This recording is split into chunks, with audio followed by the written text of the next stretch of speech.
मैं doctor Anju Mittal, BSc part third, paper first. हमने stem के असंगत संरचना के बारे में हम पढ़ेंगे। इससे पहले हमने उसकी द्वितीयक वृद्धि में सामान्य वृद्धि के बारे में कि किस तरह से होती है। सामान्य वृद्धि के अंदर phloem and xylem, phloem outside में एंड जाइलम अंदर की ओर बनते हैं और इनके दोनों वैस्कुलर बंडल में डाइकोट स्टेम में बीच के अंदर एथा या कैम्बियम पाई जाती है, जिससे और इसे हम कहते हैं इंट्राफैसिकुलर कैम्बियम। वैस्कुलर बंडल के बीच में मिलने वाली एथा को इंट्राफैसिकुलर कैम्बियम और टू बंडल के बीच में मिलने वाली एथा या कैम्बियम को हम इंटरफैसिकुलर कैम्बियम कहते हैं। और इंटर और इंट्राफैसिकुलर कैम्बियम ये दोनों मिलकर एक रिंग बनाती है, जिसमें बाहर फ्लोएम और अंदर की ओर जाइलम पाया जाता है। और ये इंटर और इंट्रा ये जीवन भर ये क्रियाशील होकर बाहर फ्लोएम और अंदर जाइलम देती है। और इसी तरह से कॉर्क कैम्बियम से यहाँ पर स्ट्रक्चर बनते हैं, जिसके अंदर फैलम बाहर और अंदर की ओर फैलोडम। ये सामान्य प्रक्रिया है जहाँ पर फ्लोएम बाहर और अंदर जाइलम बनता है। असामान्य द्वितीयक वृद्धि में असंगत संरचनाएं क्या है, इसके बारे में कि इसमें कैम्बियम की पोजीशन असामान्य होना और दूसरा इनके जो फंक्शन है वो असामान्य होना, और तीसरा है कि जिसमें यहाँ पर उन कैम्बियम के अलावा एक अलग कैम्बियम का बनना, जिससे कि सामान्य संरचना से अलग संरचना यहाँ पर बनती है।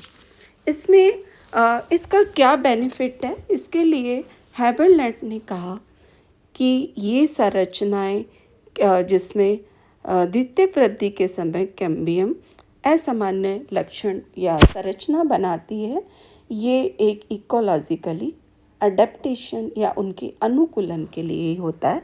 और इसमें एग्जाम्पल जैसे चुकंदर में मृदुत्तक का जो बनता है स्टोरेज, वो उनकी कैम्बियम की अधिक सक्रियता के कारण वहाँ पे मृदुत्तक बनता है, जो कि एक तरह से ये बेनिफिशियल कैरेक्टर के लिए ही माना जाता है। और असामान्य फंक्शन में कैम्बियम की जो असामान्य फंक्शन के कारण यहाँ पर डिफरेंट टाइप के स्ट्रक्चर या संरचना बनती है, जैसे कि फिशर्ड जाइलम। यहाँ पर जाइलम ये जो है वो अलग अलग यहाँ पर डिवाइड हो गया है, और ये इनमें इनका जो रीज़न है, यहाँ पर द्वितीयक वृद्धि में कैम्बियम जाइलम में फ्लोएम न बना के वो मृदुत्तक बनाती है, तो यहाँ के उनके बीच में मेडुलरी रेज विकसित हो जाती है और ये फ्लूट जैसे जो स्ट्रक्चर इस तरह से इनमें निर्माण हो जाते हैं। ये एरिस्टोलोकिया के अंदर इस तरह के स्ट्रक्चर दिखाई देते हैं। और अनइवन ग्रोथ जाइलम और फ्लोएम की ये सीजल पेयोनर्डी की स्पीशीज़ बहुत ही हमें देखने को मिलती है, जिसके अंदर कैम्बियम की ज़्यादा सक्रियता से सवन उत्तक ज़्यादा बनते हैं, और जहाँ पे कम सक्रिय है वहाँ कम उत्तक बनता है। तो इस तरह से खांच और उभार उसके अंदर दिखाई देते हैं। और इसी तरह से थर्ड, जहाँ पर फ्लोएम वेजल्स बनते हैं जाइलम के अंदर, ये बिग्नोनिया के अंदर ये दिखाई देता है, जहाँ पर चार स्थानों पर जो एक दूसरे के क्रॉस पर हैं, ये बिग्नोनिया के अंदर इस तरह के स्ट्रक्चर यहाँ पर दिखाई देता है, जहाँ पर जाइलम ने बना के कैम्बियम चार जगह पे फ्लोएम का निर्माण कर रही है उनके स्थान पर। तो ये चार स्थान पर ये इस तरह के जो स्ट्रक्चर बनते हैं और ये चार जो स्ट्रक्चर है ये चार कोनों पर ये दिखाई देते हैं। चार कोनों पर ये फ्लोएम के पैचेस या कॉर्नर पर ये दिखाई देते हैं। तो ये खांच बन जाती है जाइलम के स्थान पर, 4 स्थानों पर इस तरह का स्ट्रक्चर फ्लोएम का ये पाया जाता है बिग्नोनिया के अंदर। और ये अडेप्टेशन ही माना गया है इकोलॉजिकली, जो कि मैकेनिकल स्ट्रेंथ देता है प्लांट को। और फॉर्मेशन ऑफ इंटरजाइलरी फ्लोएम ये लेप्टिडिनिया एंड सेल्वाडोरा के अंदर पाया जाता है इंटरजाइलरी फ्लोएम, या इसे इंक्लूडेड फ्लोएम भी कहते हैं। और लेप्टिडिनिया के अंदर जहाँ पर कैम्बियम फ्लोएम न बना जाइलम न बना के बीच बीच में जाइलम के स्थान पर फ्लोएम बनाती है, तो ये इनके बीच बीच के अंदर फ्लोएम आ जाते हैं। तो ये इस तरह के इंटरजाइलरी फ्लोएम स्ट्रक्चर सेल्वाडोरा में दिखाई दे रहे हैं। और ये है लेप्टिडिनिया के अंदर, जहाँ पे ये इंटरजाइलरी फ्लोएम दिखाई दे रहे हैं। लेप्टिडिनिया में सेकेंडरी ग्रोथ में यहाँ पे जहाँ पर मज्जा है वहाँ पे जाइलम रदुत्तकीय कोशिकाएं फ्लोएम के उत्तक में रूपांतरित हो जाती है। और इस तरह से यहाँ पर 4 तरह के फ्लोएम का निर्माण होता है। पहले कि प्राइमरी फ्लोएम जो पहले से ही मौजूद है, सेकंड जो सामान्य ग्रोथ सेकेंडरी ग्रोथ से बन रहे हैं, और तीसरा इंटरजाइलरी इंक्लूडेड फ्लोएम, और ये 4th मज्जा की परिधि पर पैरेन्काइमेटस जाइलम के पैरेन्काइमेटस से बनने वाले फ्लोएम उत्तक। तो इस तरह से लेप्टिडिनिया में 4 तरह के बनते हैं। अब है अनयूजुअल पोजीशन ऑफ कैम्बियम की पोजीशन अलग होना, जिसमें पहला जो एग्जाम्पल है वो उसमें कैम्बियम जो फोल्ड एंड रिजल्स के अंदर दिखाई देती है।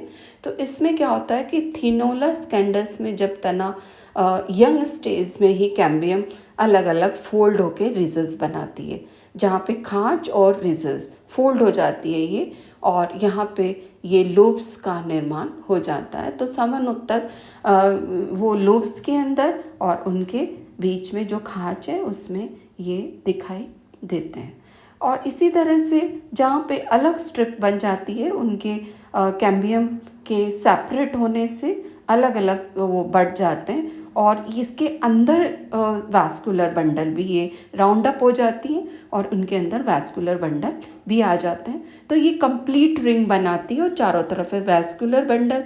और ये ओल्ड स्टेम में तो ये अलग अलग एक तना भी निर्माण कर लेती है, और ये सर्जानिया के अंदर और ये पॉलिनिया के अंदर भी ये देखने को मिलती है। इसी तरह से 4th जो एग्जाम्पल है बॉयनिया में, जिसके अंदर ये पट्टिकाओं में ये अलग अलग विभक्त हो जाती है, अलग अलग डिवाइड हो जाती है। और सेकेंडरी ग्रोथ के समय यहाँ पे कैम्बियम में मृदुत्तक का ज़्यादा निर्माण होता है, तो ये एक पट्टिकियाँ कैम्बियम प्लेट ये अलग अलग पट्टियों में डिवाइड हो जाती है।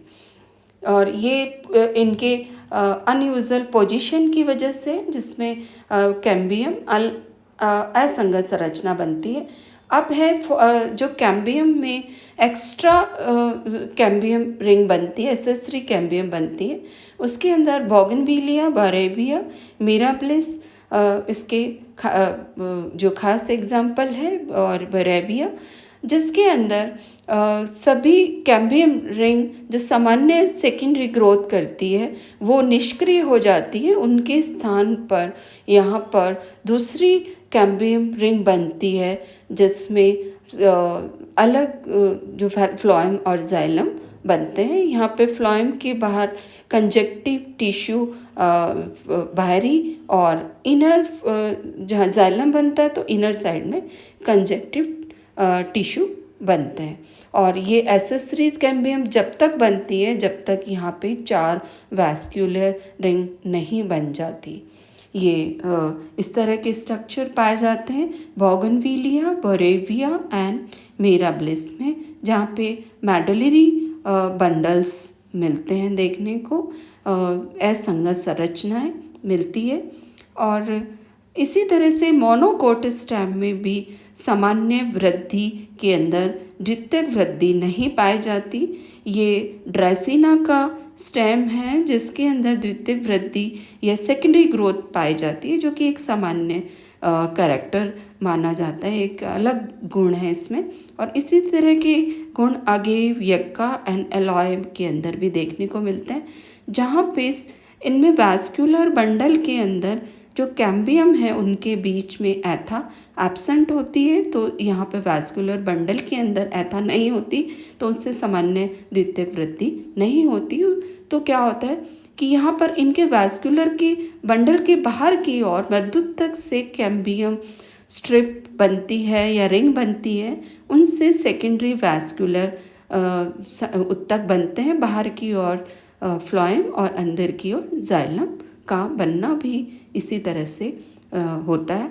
और यहाँ पे जो पैरिड्रम है, पैरिड्रम को कंबाइंड जिसमें phelloderm, phellem and phellogen, cork cambium बाहर की ओर फैलम या कॉर्क बनाती है, और अंदर मृदुत्तक फैलोडम, ये तीनों को मिलके हम बोलते हैं पैरिड्रम।